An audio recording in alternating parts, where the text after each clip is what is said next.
Bonjour à tous et bienvenue sur notre chaîne YouTube, la chaîne de Ligne Droite. Je vous invite à vous abonner à cette chaîne, à aimer, à partager, à commenter ces vidéos. C'est très important pour notre référencement et c'est une manière de nous soutenir. Merci à vous tous.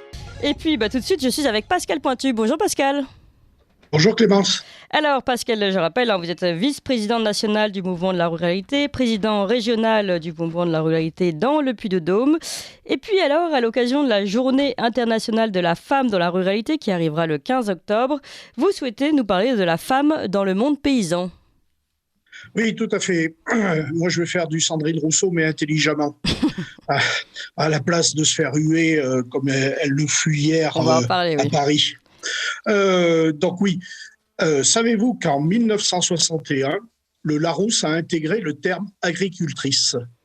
Non, je ne savais pas. Auparavant, ça n'existait pas. En 1791, il y a eu la déclaration des droits de la femme et de la citoyenne par Olympe de Gouges, qui par ailleurs a été assassiné par ceux qui aujourd'hui mettent Robespierre sur un piédestal, notamment Monsieur Corbière, là, et les filles et compagnie. Et donc, on s'est aperçu que les femmes ne représentaient pas grand-chose dans le monde paysan. En 1970, c'était 8% de chefs d'exploitation. En 2019, c'est 27%.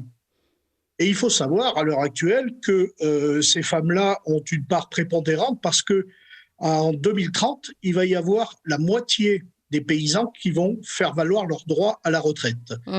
Donc, à mon avis, il faut absolument que la femme prenne une place beaucoup plus prenante, beaucoup plus importante dans le monde paysan. D'une part, parce que c'est significatif. D'une part, elles sont plus diplômées que les hommes quand elles viennent s'installer. Et ensuite, elles apportent une note moderne, une note beaucoup plus tendance sur la vision de l'agriculture de demain que les hommes qui ont tendance à freiner des cas de fer, même si ça commence un peu quand même. Mais quand on parlait les fois d'avant de vente directe et de circuit court, il me semble que la femme a toute sa place dans ce positionnement-là parce qu'elles y croient fermement. Ce sont souvent d'ailleurs des femmes qui sont à la tête d'exploitations qui font la vente directe. Et il me semble que le rôle de la femme dans la représentativité agricole, notamment les chambres d'agriculture, est sous-estimé.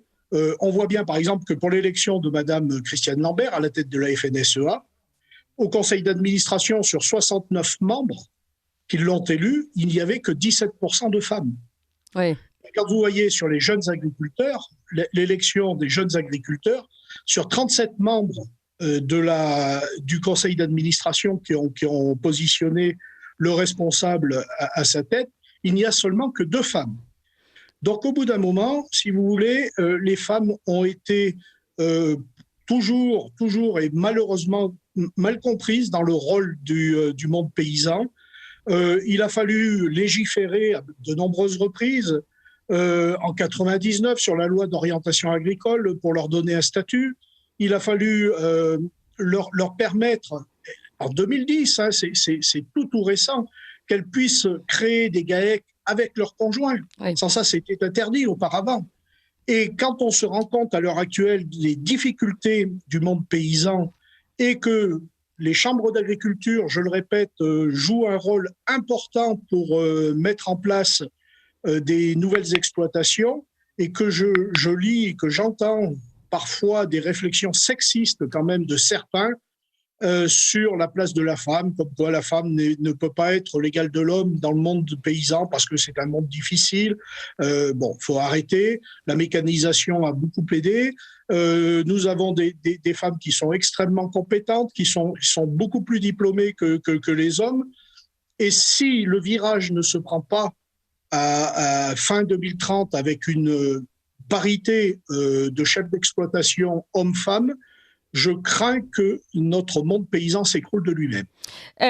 Pascal Pointu, une question sur la place que prennent les femmes dans l'agriculture, puisque vous dites qu'elles sont de plus en plus nombreuses.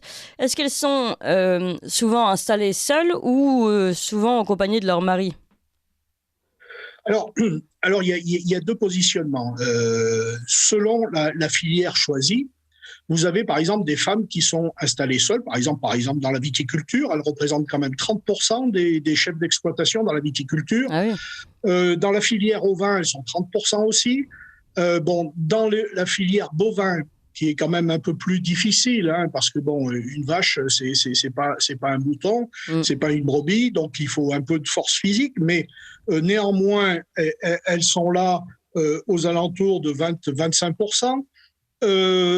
Moi, je pense que les femmes embrassent une carrière sans pour autant être héréditaires du système agricole classique. C'est-à-dire que ce sont souvent des femmes qui ne viennent pas du même milieu. Et là se pose le problème aussi des héritages. Là, il faut légiférer parce que maintenant, à l'heure actuelle, la loi privilégie toujours, dans une famille, quand les parents veulent laisser l'exploitation agricole, privilégie toujours le garçon. Et moi, je trouve... C'est très ancien comme méthode encore. Et oui, là, on a des efforts à faire. Il faut que l'on puisse mettre un coup de balai sur la transmission des exploitations. Il faut qu'on prenne comme exemple le modèle allemand qui est beaucoup plus paritaire que le vieux système vraiment archaïque de la France. C'est drôle, encore une fois, Pascal Pointu, vous qui parliez de Sandrine Rousseau tout à l'heure, voilà encore un modèle sur lequel on n'entend absolument pas les féministes et la place des femmes dans l'agriculture.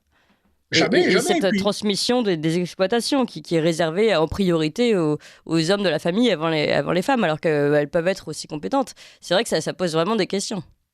Oui, mais vous savez pourquoi ? Parce que Madame Rousseau défend une idéologie antispéciste, animaliste, qui veut conduire le monde agricole, le monde de l'élevage à sa mort.